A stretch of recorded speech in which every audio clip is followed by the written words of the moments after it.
सही। साहेब गुरु तेरा ही आसरा। प्यारे ज्ञानी पुरुषों, पिछली वीडियो में आपको बताया गया था कि घर में पितर दोष हो, पितर कर्ज हो तो उसका निवारण कैसे किया जाए, और फिर वो निवारण करने वाला है वो कैसा होना चाहिए। अगर हम इन सारी बातों को जान लेते हैं तो हमें हकीकत का पता लग जाएगा और साथ ही हमारे घर में दोष है उसका निवारण भी अच्छे तरीके से हो जाएगा। तो आइए पहले हम जानकारी लें कि पितर दोष निवारण करने वाला है वो पितर दोष निवारण करता कैसा है। सर्वप्रथम ऐसे कार्यक्रम करने वाले को हम ब्राह्मण कहते हैं। ब्राह्मण का मतलब होता है जो ब्रह्म की सारी विद्याओं को जानता हो और पूरे ब्रह्मांड का ज्ञाता हो।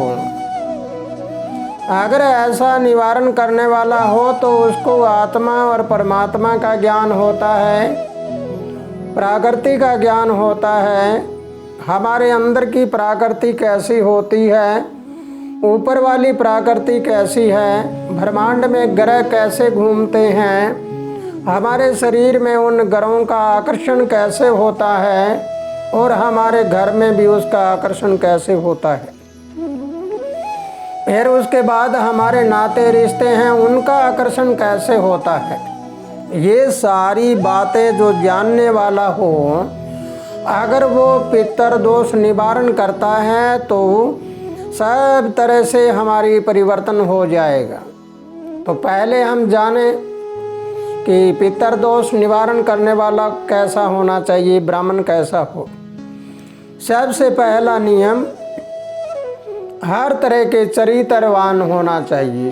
हर तरह से चरित्रवान कोई एक नहीं होता, अनेक तरह के चरित्र होते हैं। सबसे चरित्रवान हो, नशा विषय से अलग हो, नशा विषय ना करता हो, मधुर भाषी हो और पूरी तरह से परमात्मा के भजन करने वाला हो और सब विद्याओं का जानकार हो, ज्योतिष शास्त्र और व्याकरण और आत्मा और परमात्मा के बारे में पूर्ण रूप से ज्ञान रखने वाला हो और किसी लेन देन का लालची ना हो। ये नहीं हो कि अपने घर के लिए वो अपना व्यापार के रूप में पैसे लेकर अपने घर चलाता हो। ऐसी जगह पर निवारण कभी नहीं हुआ करता। निवारण ऐसी जगह पर होता है जहाँ निस्वार्थ भाव से जो भी आपका कुछ लगता है वो लगने वाला खर्चा वो किसी अच्छी जगह पर, धार्मिक जगह पर जाए।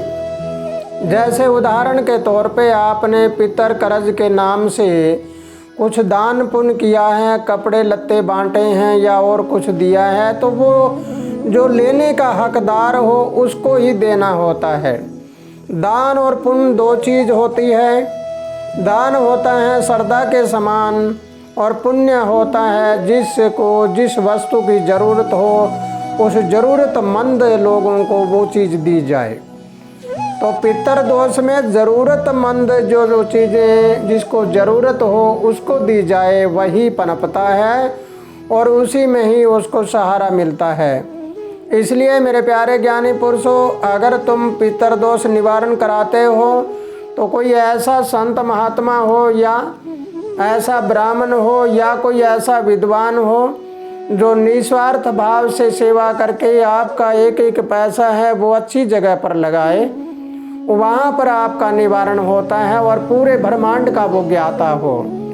इसलिए अगर आपको हमारी पिछली वीडियो में दी गई बातों के अनुसार ऐसा महसूस होता है कि हमारे घर में पितर दोष है, तो जरा पितर दोष निवारण कराने के लिए अगर आप अपनी इच्छा से पक्का सौदा धाम में आते हैं तो हमारे नंबर भी इस वीडियो के नीचे या डिस्क्रिप्शन बॉक्स में भी मिल जाएंगे। वहाँ पर आप नंबर लेकर यहाँ पर बात कर सकते हैं और मिलने के लिए पहले अपॉइंटमेंट लेकर मिल सकते हैं, लेकिन अपॉइंटमेंट का कोई शुल्क नहीं है। निःशुल्क मिलना है और निःशुल्क सब कुछ बताना है। तो इसलिए प्यारे ज्ञानी पुरुषों, अगर ये बात समझ आई है तो आप अपने घर में सब तरह से शांति करने के लिए, सब तरह से अच्छी विचारधारा वाला बनने के लिए अपना दोष निवारण करके और अपने आप को पहचानिए और आगे चलिए। इसी के साथ खुशहाल रहो, आनंद करते रहो। प्रभु तुम्हें लंबी उम्र दे और सबके घरों में सुख शांति अमन चैन रहे। सत साहे।